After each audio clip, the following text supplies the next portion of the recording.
നമസ്കാരം. പലതരം ധ്യാനങ്ങളെക്കുറിച്ചും തപസ്സുകളെക്കുറിച്ചും നൊയമ്പുകളെക്കുറിച്ചും ആത്മീയ പരിപാടികളെക്കുറിച്ചൊക്കെ കേട്ടിട്ടുണ്ട്. പക്ഷെ ആദ്യമായിട്ടാണ് ഒരു വെറൈറ്റി ധ്യാനത്തെക്കുറിച്ച് കേൾക്കുന്നത്. അതായത് നോട്ടീസ് അടിച്ച് വിതരണം ചെയ്ത് മാധ്യമങ്ങളിലൂടെ എല്ലാം വലിയ അനൗൺസ്മെന്റ് നടത്തി ഒരു വ്യക്തി കന്യാകുമാരിയിൽ ഒരു ധ്യാനം കൂടാൻ വരുന്നത്. അങ്ങനെയുള്ള ധ്യാനത്തെക്കുറിച്ച് നിങ്ങളൊന്ന് വ്യക്തിപരമായി ചിന്തിച്ചു നോക്കിയേ. ആരെങ്കിലും ചെയ്യുന്ന ഒരു പ്രവർത്തനമാണോ? നിങ്ങളിപ്പോൾ ആത്മീയപരമായിട്ട് എന്തെങ്കിലും ഒരു കാര്യം ചെയ്യാൻ പോവുകയാണ്. അത് എപ്പോഴും സ്വകാര്യമായിരിക്കും. കാര്യം നമ്മുടെ ആത്മശാന്തിക്ക് വേണ്ടിയും നമ്മുടെ മനസമാധാനത്തിനും വേണ്ടി ചെയ്യുന്ന ഒരു പ്രവർത്തനമാണ്. പക്ഷേ മറ്റൊരാൾ PR വർക്കിന്റെ ഭാഗമായിട്ട് ഇപ്പോ കന്യാകുമാരിയിൽ വന്നിട്ട് വിവേകാനന്ദൻ ഇരുന്ന അതേ സ്ഥലത്ത് പോയിരുന്ന് ധ്യാനം കൂടാൻ വരികയാണ്. അപ്പൊ തന്നെ മാധ്യമങ്ങളിലൂടെ ഇതിപ്പോ 3-4 ദിവസമായിട്ട് ഇതൊരു വലിയ പ്രചരണം നടക്കുകയാണ്. അവിടെ ക്യാമറകൾ ഉണ്ടാകും. ആ ധ്യാനത്തിന് ഒരു വലിയ ഫോട്ടോഷൂട്ടിന്റെ ഒരു ഇടമായി മാറുകയാണ്. ആ ധ്യാനത്തിൽ ആത്മാർത്ഥത ഉണ്ടാകും. പറഞ്ഞു വരുന്നത് വിശ്വഗുരുവിനെ കുറിച്ചാണ്. വിശ്വഗുരുവിന് എന്ത് കാര്യത്തിനും പബ്ലിസിറ്റി വേണം, അവിടെ ക്യാമറ വേണം, അവിടെ അഭിനയിച്ച് തകർക്കണം. കാര്യം ഈ കണ്ണു അടച്ചിരിക്കുന്നതെന്ന് പറഞ്ഞാൽ ക്യാമറ ഉണ്ടെങ്കിലേ അദ്ദേഹത്തിന് എന്തുണ്ടാവുള്ളൂ, ഒരു ആവേശം ഉണ്ടാകത്തുള്ളൂ. അങ്ങനെ ഇരിക്കാൻ വേണ്ടി അദ്ദേഹത്തിന് കൂടുതൽ പ്രചോദനം ഉണ്ടാകണം. ക്യാമറയിൽ ലൈറ്റ് ഓഫ് ചെയ്ത അപ്പോഴേ പൊടിയും തട്ടി അഴിച്ചു പോകുന്ന ആളാണ്. കാര്യം എല്ലാം ക്യാമറയിലൂടെ നാട്ടുകാരുടെ മുന്നിൽ കണ്ണിൽ പൊടിയിട്ട് വന്ന് വളർന്ന ഒരു വ്യക്തിയാണ് ഈ കാണുന്ന വിശ്വഗുരു.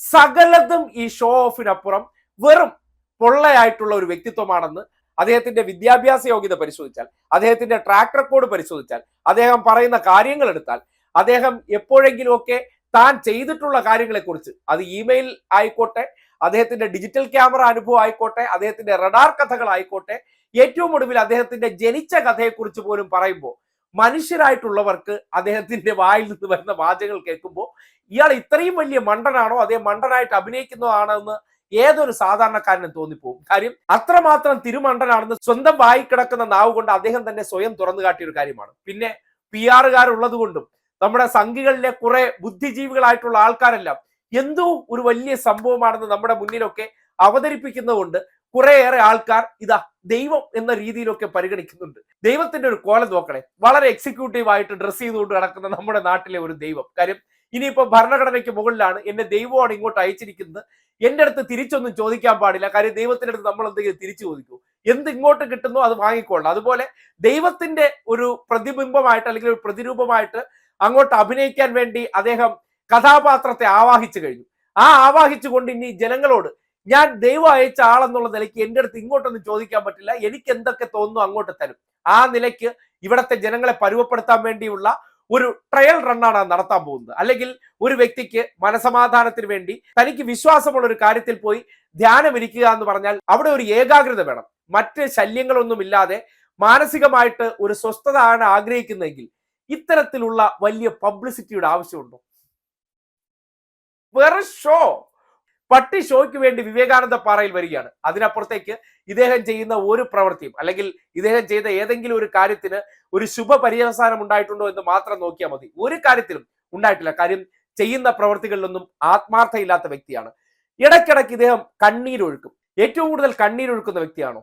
ഏറ്റവും കൂടുതൽ കാപട്യങ്ങളുള്ള വ്യക്തിയാണ്. കാര്യം കാര്യങ്ങളെക്കുറിച്ച് സംസാരിക്കുന്നതിനും കാര്യങ്ങളെക്കുറിച്ച് പറയുന്നതിനും ഒരിക്കലും നമുക്ക് കണ്ണീരിന്റെ പിന്തുണ വേണ്ട. ഈ കണ്ണീരെന്ന് പറഞ്ഞാൽ പെട്ടെന്ന് സഹതാപം സൃഷ്ടിച്ച് മറ്റുള്ളവരുടെ ദൗർബല്യങ്ങളിൽ കയറി പിടിക്കുന്നതിന് വേണ്ടിയുള്ള ഒരു തന്ത്രമാണ്. പ്രത്യേകിച്ച് പുരുഷന്മാരാണ് ഈ ട്രിക്ക് ഇറക്കുന്നുണ്ടെങ്കിൽ നിസ്സംശയം പറയാം, ആ ചെയ്യുന്ന പ്രവൃത്തി അതൊരു ഉടായ്പാണ്. തന്റെ ഉടായ്പകൾക്ക് മറയാക്കാൻ വേണ്ടിയാണ് ആ മുതലക്കണ്ണീര് പുറത്തേക്കെടുത്ത് ഒഴുക്കുന്നത്. കാര്യം മറ്റുള്ളവരെ പെട്ടെന്ന് സെന്റിമെന്റ്സിലേക്ക് കൊണ്ടുപോകാൻ ഇത് ഉപകാരപ്പെടുമെന്ന് തിരിച്ചറിഞ്ഞ കപടന്മാരാണ് പലപ്പോഴും ഈ കണ്ണീർ തന്ത്രം ഉപയോഗിക്കുന്നത്. അതുകൊണ്ട് വിശ്വസിക്കേണ്ടതില്ല. ഈ ധ്യാനം കൂടാൻ വരുന്നതും ഒരു തരം തന്ത്രമാണ്.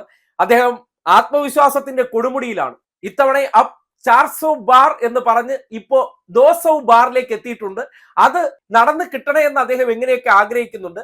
അത് നടന്നു കിട്ടും. ആ നടന്നു കിട്ടിക്കഴിഞ്ഞു കഴിഞ്ഞാൽ ഒരു ദൈവിക പരിവേഷമുള്ള ഒരു വ്യക്തിയായിട്ട് അദ്ദേഹത്തെ പരിവർത്തനം ചെയ്ത് ആ പ്രധാനമന്ത്രി കസേരയിൽ കൊണ്ടുവന്ന് ഇരുത്തിക്കഴിഞ്ഞാൽ പിന്നീട് അദ്ദേഹം എന്ത് ഇങ്ങോട്ട് തരുന്നോ, ദൈവം തരുന്നത് പോലെ കൈ നീട്ടി വാങ്ങുന്ന വെറും പ്രജകളായിട്ട് ഈ നാട്ടിലെ ജനങ്ങളെ മാറ്റാൻ വേണ്ടിയുള്ള ഒരു 916 PR തന്ത്രം മാത്രമാണ് കന്യാകുമാരിയിൽ പയറ്റാൻ പോകുന്നതെന്ന് നിസ്സംശയം തലയ്ക്ക് വെളിവുള്ളവർക്ക് മനസ്സിലാക്കാൻ പറ്റുന്ന കാര്യമാണ്.